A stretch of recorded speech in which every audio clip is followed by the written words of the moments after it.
बिहार के लोगों को भारतीय रेलवे ने एक नई ट्रैक की सौगात दी है, जिस पर 3 महीने बाद आपको ट्रेनों का संचालन भारतीय रेलवे शुरू करने वाली है। ये ट्रैक 3 महीने के अंदर में कंप्लीट हो जाने वाले हैं और इस पर आपको ट्रेनों का संचालन देखने को मिलेंगे। साथ में किस रूट पर भारतीय रेलवे ने ये काम पूरे किए हैं और कहां से कहां के लिए ये ट्रैक बनकर तैयार हो रहे हैं, कितने खर्च इस पर आए हुए हैं, साथ में कौन कौन से काम अभी बाकी हैं, कौन कौन से काम अभी रेलवे को 3 महीने के अंदर पूरा करने हैं, इस वीडियो के अंदर मैं आपको उस रूट के बारे में फुल डिटेल जानकारी देने वाला हूं। तो दोस्तों, अगर आप चैनल पर नए हैं तो चैनल को सब्सक्राइब कर लीजिए और वीडियो अच्छा लगे तो वीडियो को लाइक जरूर कर दीजिएगा। चलिए इस डिटेल वीडियो को शुरू करते हैं। दोस्तों, अगर बात करें बिहार में, तो भारतीय रेलवे लगातार नए ट्रैक बिछाने का काम अलग अलग रूटों पर करती जा रही है। कुछ काम भारतीय रेलवे ने पूरे कर लिए हैं तो कुछ पर काम चल रहे हैं, जो कि आपको साल 2 साल के अंदर में भारतीय रेलवे कंप्लीट करने वाली है। लेकिन कुछ रूट ऐसे हैं जिसका CRS आपको बहुत जल्द देखने को मिलने वाले हैं। उस पर काम लमसम भारतीय रेलवे ने पूरे कर लिए 2 से लेकर 3 महीने के अंदर में उस पर आपको ट्रेनों का संचालन देखने को मिलने वाले हैं। जानते हैं कि किस रूट पर 3 महीने बाद आपको ट्रेनों का संचालन देखने को मिलने वाले हैं। दोस्तों, दानापुर मंडल के मंडलीय संसदीय समिति की बैठक सोमवार को हुई, जिसमें बिहार के रेल नेटवर्क को मजबूती देने और यात्रियों को बेहतर सुविधा मुहैया कराने के लिए कई महत्वपूर्ण फैसले लिए गए। बैठक में कौशलेंद्र कुमार ने बड़ा ऐलान करते हुए बताया कि बिहार शरीफ और शेखपुरा रेलखंड पर आगामी 3 महीने के भीतर ट्रेन संचालन शुरू हो जाएंगे। इससे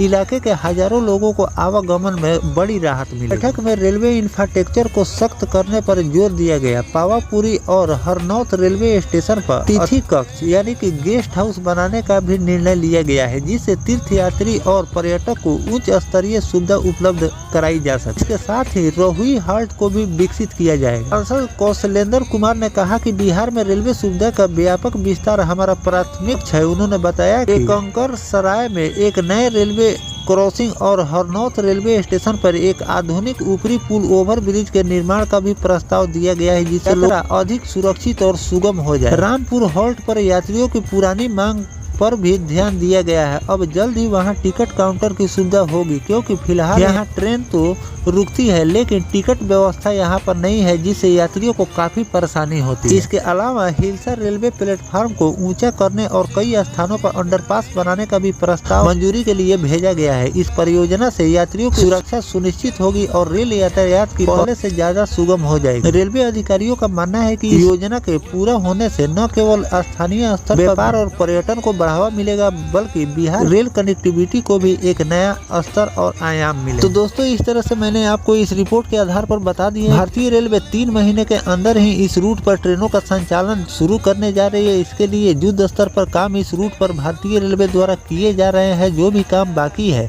उसको पूरा किया जा रहा है। साथ में रेलवे स्टेशन को भी उच्च स्तरीय बनाया जा रहा है। लोगों के ठहरने के लिए गेस्ट हाउस का निर्माण किया जा रहा है। जहाँ पर अंडरपास नहीं है वहाँ पर अंडरपास का निर्माण किया जा रहा है, और जहाँ पर फुट ओवर ब्रिज नहीं है वहाँ पर फुट ओवर ब्रिज का निर्माण किया जा रहा है। साथ में फ्लाई ओवर का भी निर्माण किया जा रहा है, ताकि ट्रेनों के आने जाने से किसी भी प्रकार की कोई दुर्घटना न हो जाए। तो इस तरह से बिहार अलग अलग रूटों पर भारतीय रेलवे रेल कनेक्टिविटी को दुरुस्त और बढ़िया बनाने के लिए अलग अलग रूटों पर काम करती जा रही है। और आने वाले दिनों में आपको और भी कई रूटों पर काम देखने को मिलने वाले हैं, और कुछ रूटों पर भारतीय रेलवे काम फाइनल स्टेज पर लेकर पहुंच चुकी है और बहुत जल्द आपको उस रूट पर CRS भी देखने को मिलने वाले हैं। तो ऐसे जो भी भारतीय रेलवे नए रूट को ओपन करेगी उसकी भी जानकारी मैं आपको लगातार देता रहूंगा। साथ में जो प्रस्तावित रूट है उस पर भी अगर भारतीय रेलवे वर्क शुरू करती है तो उसकी भी जानकारी मैं आपको लगातार देता रहूंगा। फिलहाल जो भारतीय रेलवे इस रूट पर 3 महीने के अंदर रेल परिचालन शुरू करने वाली है, तो इस रूट के बारे में आपकी क्या राय है कमेंट सेक्शन में जरूर बताइएगा। मिलते हैं किसी नेक्स्ट टॉपिक कोई नई जानकारी के साथ, तब तक अपने भाई को दीजिए इजाजत। जय हिंद, जय भारत, वंदे मातरम।